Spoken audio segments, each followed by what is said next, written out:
TV Câmara, Campinas. Boa tarde para você que acompanha ao vivo a TV Câmara Campinas. Começa agora a primeira parte da reunião ordinária em comemoração à Semana Mundial de Aleitamento Materno. O objetivo é discutir a importância da amamentação infantil e, para isso, a Câmara Municipal recebe o médico pediatra e ex-reitor da Unicamp, José Martins Filho. A reunião vai ser presidida pelo vereador Luiz Rossini. Boa tarde. Abrindo aqui a primeira parte da sessão da Câmara Municipal de hoje, como já foi dito, para refletir sobre um tema muito importante, já que estamos comemorando a Semana Mundial e Municipal, né, de Aleitamento Materno. A Organização Mundial de Saúde, UNICEF, já desde 1990, dedicou essa semana, que vai de 1 a 7 de agosto, para promover a conscientização da importância da amamentação, do aleitamento materno para o desenvolvimento saudável das crianças. E para desenvolver esse tema, nós trouxemos um amigo de longa data, uma pessoa muito renomada, reconhecida, não só em Campinas, mas mundialmente pelo seu trabalho, professor Dr. José Martins Filho.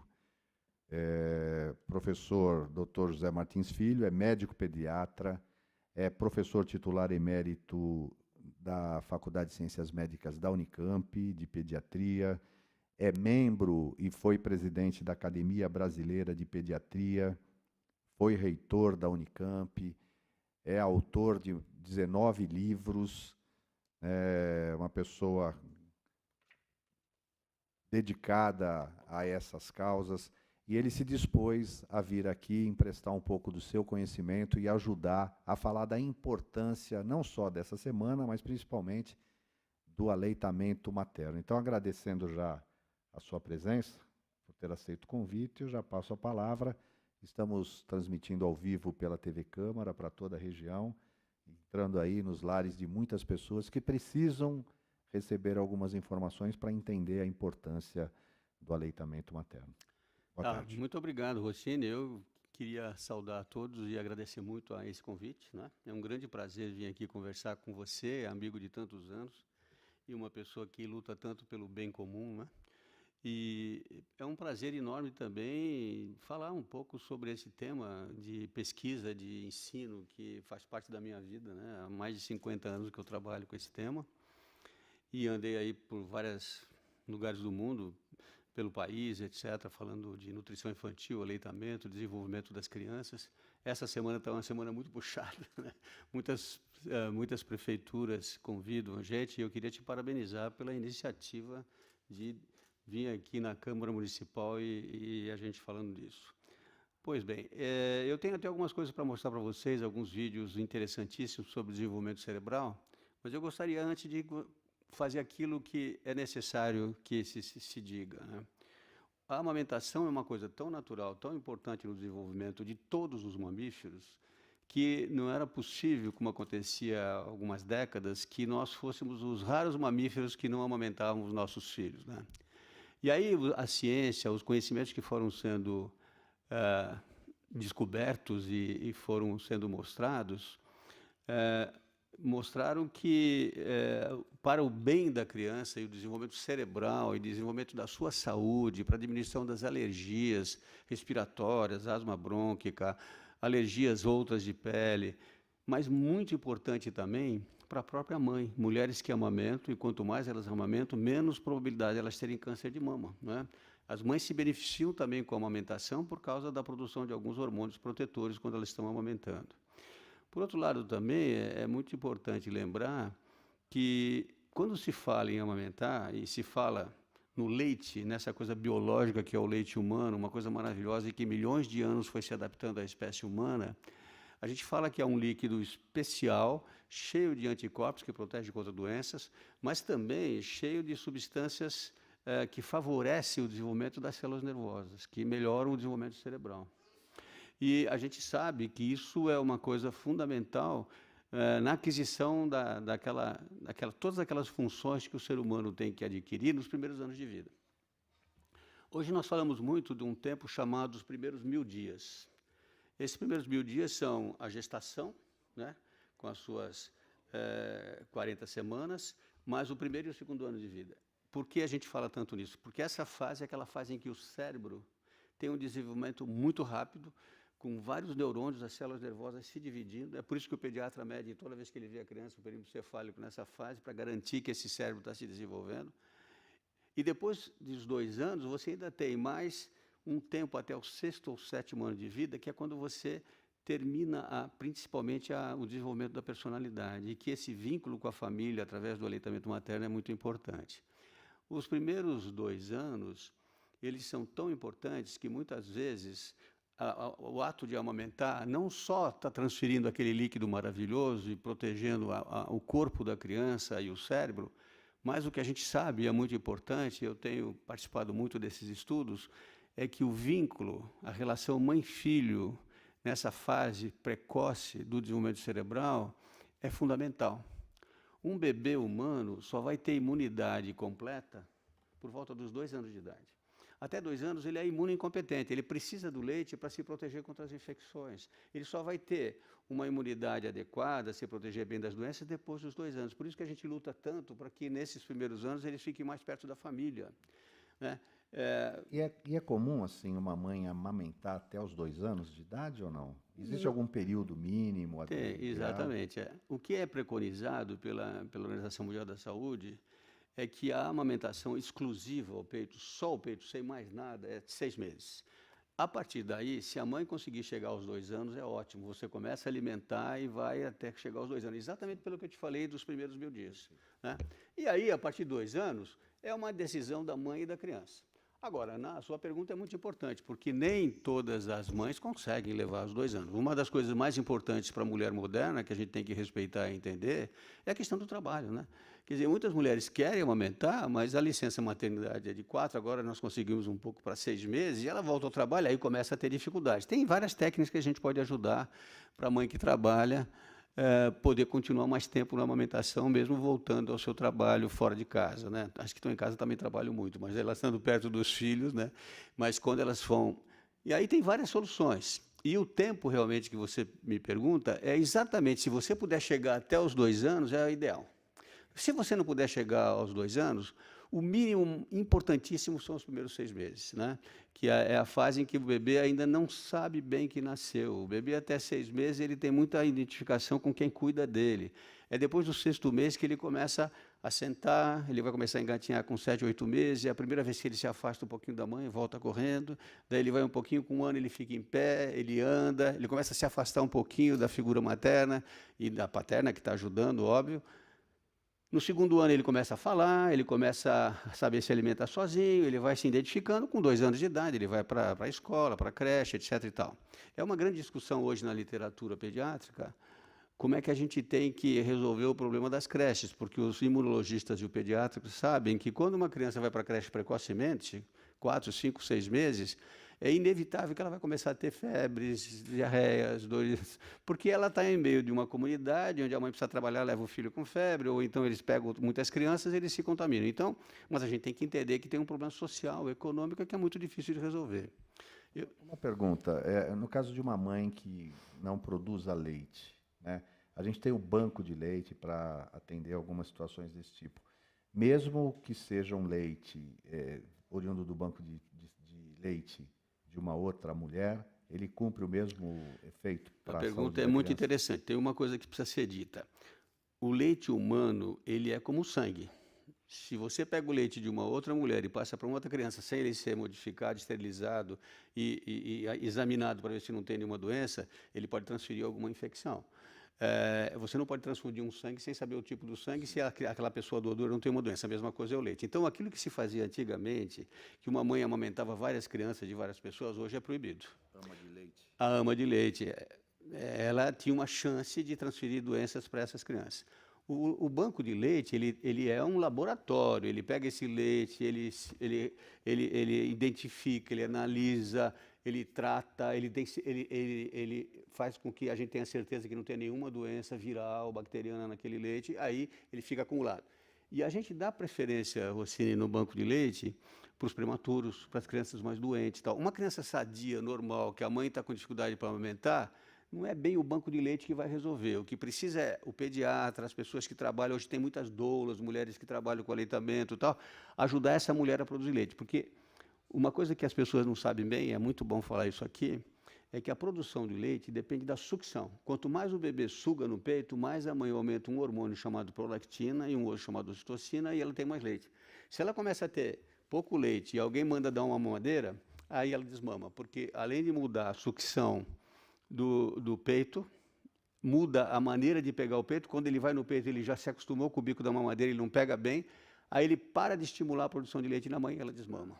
Então, quando uma mãe começa a ter dificuldade de amamentar, a melhor coisa é conversar com o seu pediatra, ou ir no posto, ir num lugar, ou consultar uma enfermeira técnica preparada para isso, uma doula, uma nutricionista, uma fono, que são pessoas que hoje trabalham muito com aleitamento, que eu tenho várias pessoas que trabalham com isso com a gente. Bom, e aí, então, se você quer manter a lactação, você precisa treinar essa mãe, e o melhor momento é no pré-natal. É quando ela está grávida, além dela ver a parte obstétrica, da gestação, do desenvolvimento, é bom ela ter uma consulta, ou com o pediatra, ou com alguém que gosta da área, que conhece aleitamento, e explica para ela quais são as vantagens e desvantagens, e como é que ela tem que fazer para ter leite, né? Isso é muito importante. Deixa eu perguntar uma coisa também que, por exemplo, uma mãe durante o período de amamentação, né, se ela é fumante ou usa bebida alcoólica ou até droga, isso pode, de alguma forma, afetar também a criança? Sem dúvida, álcool passa pelo leite, droga passa pelo leite, nicotina passa pelo leite. Se a mãe está amamentando, se ela puder evitar tudo isso, é o ideal. Aliás, hoje a gente tem uma síndrome chamada síndrome alcoólico fetal. Antigamente as pessoas eram muito condescendentes, falavam para a gestante, não, toma um pouquinho de um vinhozinho, não faz mal. Hoje a gente sabe que mesmo pequenas quantidades passam pelo corpo da mãe, vão pela placenta e pode dar alterações no feto. E quando ela está amamentando, a mesma coisa, pode dar inclusive alterações cerebrais, alterações faciais. Então hoje nessa síndrome alcoólico fetal, a gente fala para a mãe, mãe, você vai ter que segurar durante a gravidez, enquanto você estiver amamentando, é água e suco. Tá vendo, mãe? Você que está nos assistindo aí, ou futura mãe grávida, né? É bom evitar. Evitar ao máximo, evitar ao máximo. E às vezes fala, não, pequena, uma quantidade pequena. Tem trabalhos mostrando que mesmo quantidades pequenas. Agora, estou dizendo que isso é probabilidade. Não se assuste as mães que não sabiam, tomaram alguma coisinha. Isso não significa que necessariamente vai ter um problema. A gente sempre em medicina fala de probabilidade. Quer dizer, se você usa, você tem uma probabilidade maior de ter problema. Então é bom não usar, mas ninguém pode ter certeza, usou, teve o problema. E graças a Deus a probabilidade defende, inclusive, as pessoas às vezes que inocentemente não sabem disso, né? Então, e nessa linha que eu estava te falando, quer dizer, cada vez mais nós que trabalhamos na área de nutrição infantil, de aleitamento e tal, a gente fala que uma das coisas fundamentais no desenvolvimento humano é prevenir uma coisa chamada estresse tóxico precoce infantil. É um nome meio difícil, mas significa o seguinte. Está comprovado, eu até trouxe pequenos vídeos, se você quiser, eu mostro para as pessoas, de que crianças que não são cuidadas, que não têm afeto, não têm carinho, não têm atenção, que às vezes não conseguiram ser bem amamentadas, embora se a mãe teve muita dificuldade, não conseguiu amamentar, e ela vai dar uma madeira, mas dá com carinho, ela pega no colo, dá atenção, o que não pode é a terceirização infantil. Um livro meu chamado A Criança Terceirizada, eu falo muito sobre isso. O erro é você esquecer que filho dá trabalho. Se você não está tendo trabalho é porque você não está educando. E mãe, coitada, ela tem que cuidar desse filho no começo com a ajuda do pai. Não estou tirando o pai da jogada, claro. Mas ela é que amamenta, ela é que tem leite, né? Ela é que tem aquela pele macia, ela é que tem estrógeno, aquele hormônio maravilhoso que faz a feminilidade ser tão suave, etc. e tal, e ela tem que atuar. E aí o que acontece é que você acaba descobrindo que quando uma criança não é bem cuidada, quando ela não tem afeto, não tem carinho, aquela coisa de antigamente, lembra quando falava assim, está chorando, deixa chorar que ele aprende, senão ele vai ficar com birra. Hoje a gente fala exatamente o contrário. Está chorando, é assim que o bebê se comunica, você tem que pegar no colo, acalentar, botar ele no peito, ficar junto, porque ele está te dizendo alguma coisa, ele está insatisfeito, ele quer carinho e atenção. E quando você faz isso, ele melhora. ele tem uma vida provavelmente muito mais agradável, não só na infância, mas na vida adulta. Vamos ver esses vídeos, que aí eu falo em cima desses vídeos. Muito bom. Se puder passar esses primeiros vídeos, por gentileza. O primeiro, eu comento um pouquinho o primeiro, depois você passa o segundo, eu comento o terceiro também. Por favor, tá certo?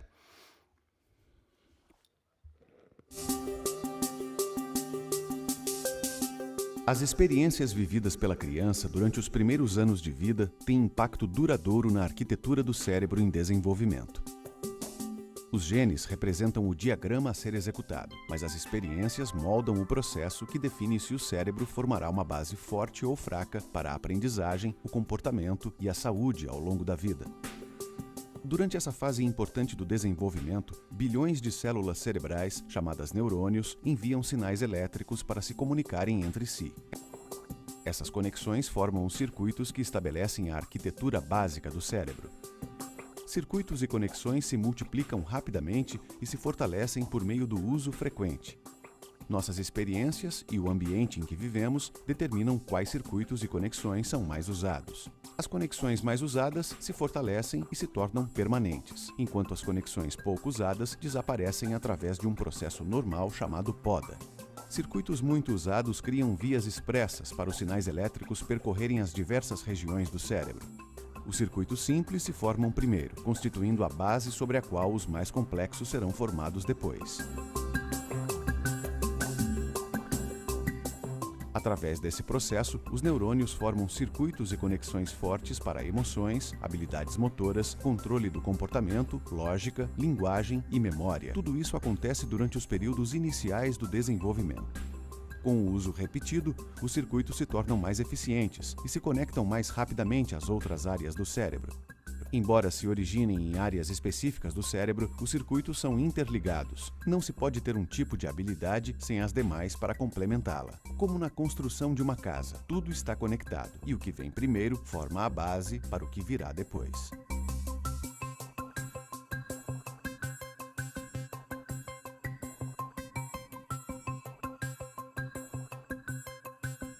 De duração, são vídeos que foram feitos em Harvard, né?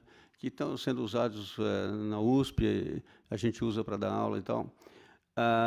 Eles são muito interessantes, porque a gente não sabia bem como é que era o desenvolvimento do cérebro das crianças, Rossini. E você viu que é uma construção, né? Os neurônios vão sendo formados, existe uma coisa chamada sinapses, que são as células novas que vão formando novos caminhos neurológicos, que vão marcando esse cérebro. Então, quando você agrada uma criança, quando você beija uma criança, ela recebe essa informação, grava no cérebro dela. Se você tem alguma coisa que impede que isso aconteça, você pode ter problemas no futuro, você pode ter dificuldades escolares, você pode ter agressividade e tal. E uma das coisas fundamentais que ajuda esses neurônios a serem formados são as substâncias que tem no leite humano, né? E também associadas à maneira como as mães atuam com seus filhos, porque é importante amar uma criança. Todo mundo diz que ama as crianças, só que a criança precisa saber que é amada, ela precisa ser acariciada, controlada, ter paciência com ela. Chega aquele pessoal no meu consultório, às vezes jovem, e fala: ai, doutor, ele chora de noite, eu não durmo. Eu falo: olha, paciência, vai passar, porque bebê chora mesmo, tem que controlar, né? Aí no segundo vídeo, se por favor puderem passar, por gentileza, a gente vai ver como é que evolui isso.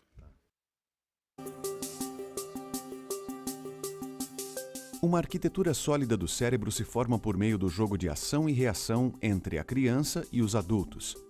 Nesse jogo de desenvolvimento, os neurônios formam novas conexões no cérebro na medida em que a criança instintivamente faz carinhas, sons e gestos, e o adulto reage de maneira bem significativa e focada. Isso começa bem cedo na vida, quando um bebê tenta se expressar e o adulto interage, chamando a atenção do bebê para o seu rosto ou sua mão.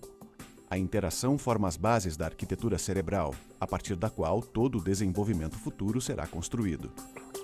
O jogo de ação e reação ajuda a criar conexões por meio dos neurônios em todas as áreas do cérebro, estabelecendo as habilidades emocionais e cognitivas que as crianças precisam para viver. Por exemplo, as habilidades de linguagem e de alfabetização se formam quando o bebê vê um objeto e o adulto pronuncia o nome desse objeto. Isso cria conexões dentro do cérebro do bebê entre sons específicos e objetos correspondentes. Mais tarde, os adultos mostram às crianças que tais objetos e sons também podem ser representados por marcas em uma página. Com o apoio constante dos adultos, as crianças aprendem a decifrar a escrita e, então, a escrever. Cada etapa se constrói sobre a anterior. Assegurar que as crianças tenham cuidadores envolvidos no jogo de ação e reação desde os primeiros meses é promover a construção de uma base sólida no cérebro para toda a aprendizagem, o comportamento e a saúde pelo resto da vida. Continuando, né, esses vídeos mostram como é que a criança vai aprender a falar, como é que ela vai aprender a ver cores, como é que ela vai treinar a audição, como é que ela vai ter gosto por alguma coisa, o carinho que ela tem, o amor que ela tem pelo pai, pela mãe, pela família. Não só por causa da passagem desse leite especial, mas principalmente também pela maneira como você lida com essa criança. Quer dizer, além das substâncias, os nutrientes que tem no leite, ela é, digamos assim, estimulada por esse contato com a mãe, o tom de voz, a atitude, o abraço, o aconchego. Não, veja, às vezes eu faço essa comparação, tem gente que fala assim, poxa, mas você vai comparar... Você sabe, você tem cachorro? Tem. Bom, se você cuida do teu cachorro com carinho e atenção, ele abana o rabinho, brinca com você, não é? Agora, bate nele para ver o que acontece. Trata ele mal, não dá comida na hora certa, ele fica com raiva, ele fica um animal agressivo. Todos os mamíferos são assim, você precisa cuidar, você precisa dar atenção, você precisa pegar no colo, você precisa pegar... O leite é fundamental, a amamentação é muito importante biologicamente, mas ela também é importantíssima por causa desse vínculo, desse afeto que ela cria nesse período e que é fundamental para o desenvolvimento humano, né? Não é à toa que qualquer ser humano, quando é afetivamente bem cuidado, tem uma família boa que deu carinho para ele... Quando ele pensa na mãe, ele se emociona, né? Porque foi aquele primeiro contato afetivo que garante que vale a pena viver, que você foi bem recebido no mundo, né? Que você tem coisas boas para dar, porque você recebeu. Se você recebeu amor, você tem amor para dar. Se você recebeu pancada, a coisa complica, né? E nós vamos ver num próximo vídeo, também pequenininho desse, uma coisa interessantíssima, que é um fenômeno chamado poda. A poda é o seguinte... Algumas áreas do cérebro que não são usadas, o organismo corta. Se você for colocar uma criança no escuro totalmente, durante muito tempo, ela acaba ficando cega, porque ela acaba diminuindo o desenvolvimento da visão. Se ela ficar num lugar super fechado, sem som nenhum, ela acaba não escutando bem. E isso é muito importante. A poda mostra que o cérebro economiza coisas que ele não usa. Ele não vai querer encher o cérebro. Sabe quantos neurônios a gente tem na vida adulta? A gente tem 86 bilhões de neurônios na cabeça. E só usa o tico e o teco. Tem gente que só usa 2, né? Um para outro para voltar. Mas, agora, veja que o cérebro é uma coisa maravilhosa, é um órgão assim estupendo, né? Quando as pessoas falam nas máquinas, nos robôs, etc. e tal, eles estão tentando imitar alguma coisinha pequena que o cérebro faz, né? Mas o cérebro é uma coisa maravilhosa, é um órgão inacreditável. E aí vem o terceiro vídeo que mostra quando a criança sofre, quando ela é bem cuidada, quando ela não tem afeto, não tem amor, o que acontece com alguns hormônios que ela produz e que destroem neurônios. E aí você vai ver o que é a longo prazo. Passa o terceiro, por favor. Aprender a lidar com o estresse é uma parte importante do desenvolvimento saudável. Quando vivenciamos a experiência do estresse, o sistema de resposta ao estresse é ativado, o corpo e o cérebro ficam em alerta. A adrenalina toma conta e os batimentos cardíacos aumentam, bem como os níveis de hormônios de estresse. Quando o estresse é aliviado em pouco tempo, ou a criança recebe apoio de um adulto acolhedor, a resposta ao estresse desacelera e o corpo rapidamente volta ao normal. Em situações severas, como abuso e negligência contínuos, ou quando não há um adulto acolhedor para amortecer os impactos do estresse, a resposta ao estresse continua ativada. Mesmo quando não há dano físico aparente, a falta prolongada de atendimento por parte dos adultos pode ativar o sistema de resposta ao estresse. A ativação constante de resposta ao estresse sobrecarrega os sistemas em desenvolvimento, como consequências sérias e duradouras para a criança. Isso é conhecido como estresse tóxico. Ao longo do tempo, ele resulta num sistema de resposta ao estresse permanentemente em alerta. Nas áreas do cérebro dedicadas à aprendizagem e ao raciocínio, as neuroconexões que formam a arquitetura do cérebro são mais fracas e em menor quantidade. A ciência mostra que a ativação prolongada dos hormônios de estresse na primeira infância pode reduzir o número de conexões neuronais nessas regiões importantes do cérebro, num período em que as crianças deveriam estar desenvolvendo conexões novas. O estresse tóxico pode ser evitado se assegurarmos que os ambientes nos quais as crianças crescem e se desenvolvem são acolhedores, estáveis e estimulantes.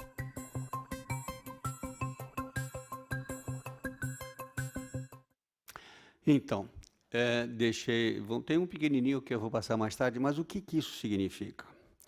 É uma coisa incrível essas descobertas recentes e que mostram esse tipo de situação.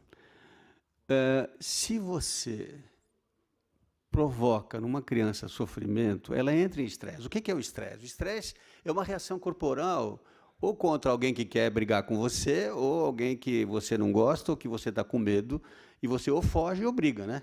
Então, um gatinho, quando está estressado, ele fica com o pelo eriçado, o olho dilatado, as unhas prontas para atacar. Qualquer animal reage assim, nós também.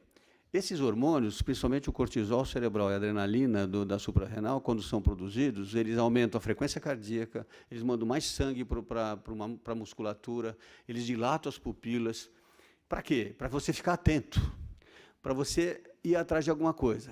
Se você, quando tem um susto, alguma coisa caiu, bateu a cabeça, ou chora, alguém te pega, esses hormônios não são lançados. Mas se você não faz nada e a criança continua sofrendo, ela começa a reagir com estresse, e ela começa a produzir esses hormônios. E esses hormônios lesam neurônios, eles cortam sinapses. Você acaba tendo lesão cerebral com alteração da produção de sentimentos. E aí, a longo prazo, alguns países aí mais desenvolvidos já estão trabalhando com isso, você pode ter algumas consequências de problemas de desenvolvimento, problemas escolares, agressividade, dificuldade de relacionamento familiar, que começou por quê? Por falta de contato físico, de carinho, de atenção, de respeito, de amamentação, de participação. Veja que a gente começou falando de aleitamento materno há 50 anos atrás e falava só do colosso e do leitinho, que é fundamental. Hoje nós estamos indo mostrando que isso é o começo da vida. Eu participei daquele filme O Começo da Vida, lá da Netflix, né, que eles convidaram alguns personagens aí do mundo para falar, e eu falei muito sobre isso lá, está lá na TV. E lá eu falava essas coisas junto com outros colegas, e as pessoas falam, nossa, mas é assim? É assim. Aí quando você vê, depois de algum tempo, por que é importante essa luta pelo aleitamento?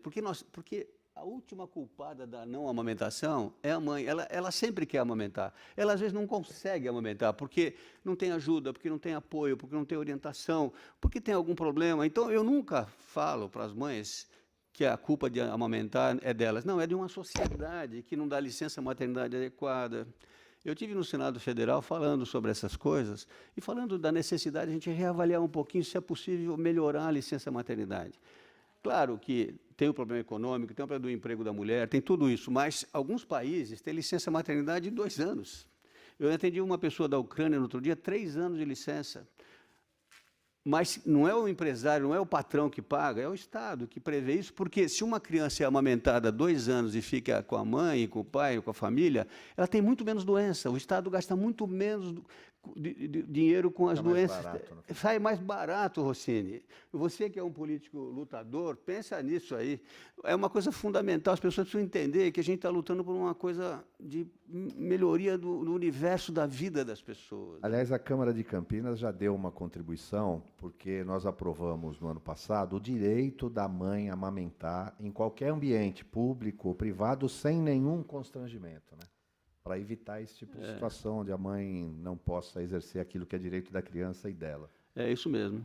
E existem alguns lugares que a mãe é constrangida se vai amamentar. Graças a Deus isso está mudando no nosso país. Em outros países é difícil. Agora, na verdade, esses 3 vídeos que eu coloquei, é para mostrar que as coisas não são assim filosóficas. Tem uma base biológica clara, cerebral, que mostra a evolução das crianças e a vantagem. A outra coisa importante da amamentação, além da questão do trabalho da mulher, além da questão do apoio da família, a questão da participação do pai nesses cuidados todos, nessa ajuda, é a questão do conhecimento, né? Tudo isso começa com uma gestação adequada, com o desenvolvimento desse bebê intraútero, com esses cuidados que eu falei da síndrome alcoólico fetal. Começa também com a participação do pai desde a gestação. e passa pelo parto, né? A grande discussão nossa do momento é a incidência de cesárea no Brasil, que é altíssima, uma das maiores do mundo. Houve uma mudança filosófica aí, e a gente sabe que o parto natural favorece a criança a ter muito menos alergia, ajuda na amamentação também. Então, você vê que é uma coisa que vem da menina que aprendeu na escola, vem da moça que está namorando, vem da mãe que está grávida, vem do parto, vem do pediatra junto com essa criança cuidando, para você realmente chegar em algum momento e ter certeza que você está fazendo alguma coisa. E o contato das pessoas com a vida, uma das coisas mais importantes na existência humana precocemente é o tato. É o contato físico. Os bebês gostam muito de ser contactados, eles gostam muito de serem apertados, colocados no peito, para fazer carinho, né? A gente pensa que não, que o bebê é uma coisa neutra, ele sabe o que está acontecendo. Quer ver? Vê esse videozinho aí.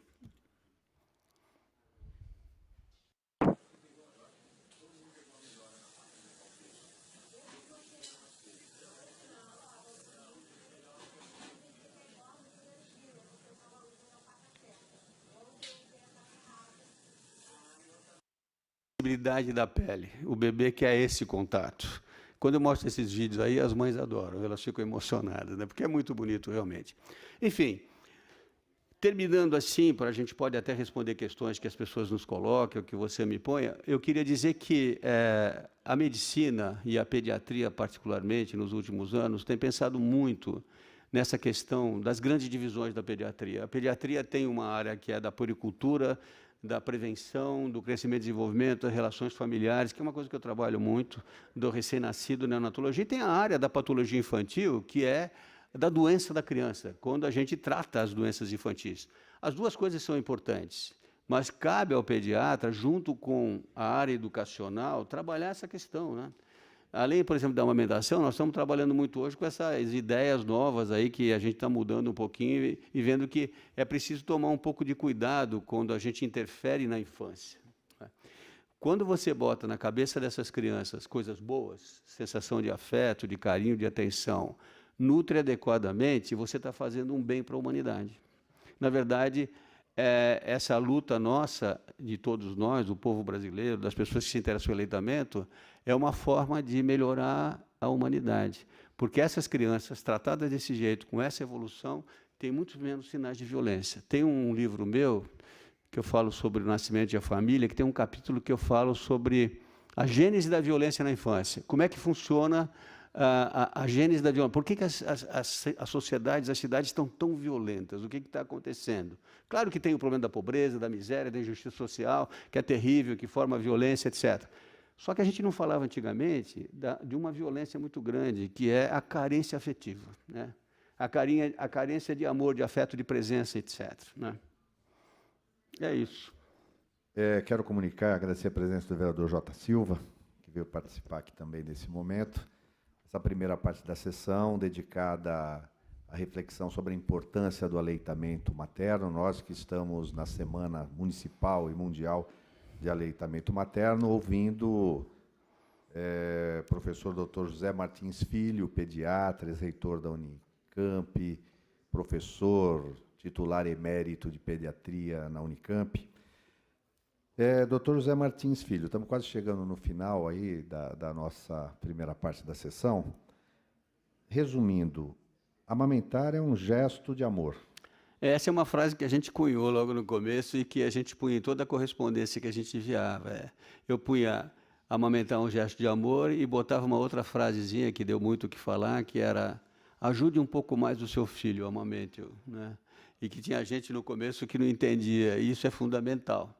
E ajudar o seu filho é lutar pelo direito de amamentar, é lutar pelo direito de ter lugares em que o seu filho fique bem cuidado, é ter, nos lugares de trabalho, por causa daquela questão do trabalho da mãe, ter creche no local de trabalho. A lei, aliás, fala isso, né? Mas nem sempre ela é cumprida, né? E as creches não são estacionamento de crianças, são lugares em que a criança fica afetivamente bem cuidada e que a mãe, trabalhando, pode ir lá, pegar a criança, amamentar, ajudar essa criança nesses vídeos que eu passei para vocês aí, que eu acho que são muito interessantes. Sem dúvida. Estamos encerrando já a nossa primeira parte da sessão. Quero agradecer do fundo do coração, mais uma vez, professor Dr. José Martins Filho, por ter aceito e vindo aqui trazer essas informações, que eu tenho certeza que todos vocês que estão em casa e quem está aqui puderam perceber a importância do ato de amamentar. Como, através desse gesto de amor, a criança ela vai ter um desenvolvimento protegido, saudável e certamente vai ser um ser humano feliz. Só para te dar um dado final, para as pessoas entenderem, o Ministério da Saúde acabou de publicar algum tempo atrás, nós tivemos uma diminuição da mortalidade infantil interessante nas décadas, agora teve um problema, mas o cálculo que se faz com a amamentação exclusiva ao seio leva à diminuição de 6 milhões de mortes de lactentes por ano no Brasil. Só pelo fato de serem amamentados. 6 milhões de mortes por ano a menos, dados do Ministério da Saúde. É uma coisa inacreditável. A hora que você consegue levar 6 meses no mínimo de alimentação exclusiva, sobretudo nas classes mais pobres, mais desfavorecidas, mais injustiçadas, que não precisam da água contaminada, que não substituem por leites inadequados e dão esse leite fundamental que protege contra a infecção, diminui a mortalidade. É um negócio impressionante, é uma vacina maravilhosa e que a gente tem que lutar para conseguir. Muito obrigado pela oportunidade de falar, viu? Vamos, eu que agradeço, e essas bandeiras, como inclusive garantir um período maior de licença maternidade, exemplo de outros países, para que a mãe possa continuar e garantir o processo de amamentação, é importante, né? Ainda que haja nesse momento, mas é um custo que o Estado deveria assumir como investimento, né? Vai ficar mais barato no futuro. Sem dúvida. Dr. José Martins Filho, obrigado pela presença, pelas informações. Certamente foi um momento bastante rico de aprendizado para todos que nos acompanharam. Então, às 17h41, encerramos a primeira parte da sessão de hoje, ouvindo o professor Dr. José Martins Filho sobre aleitamento materno. Já que estamos comemorando a Semana Mundial e Municipal do Aleitamento Materno. Boa tarde a todos, muito obrigado. Obrigado.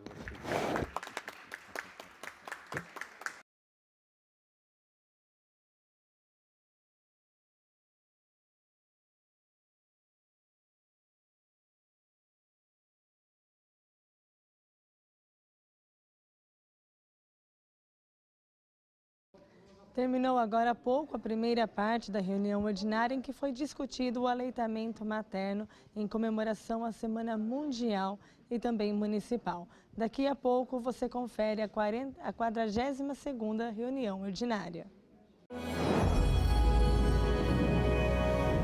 TV Câmara, Campinas.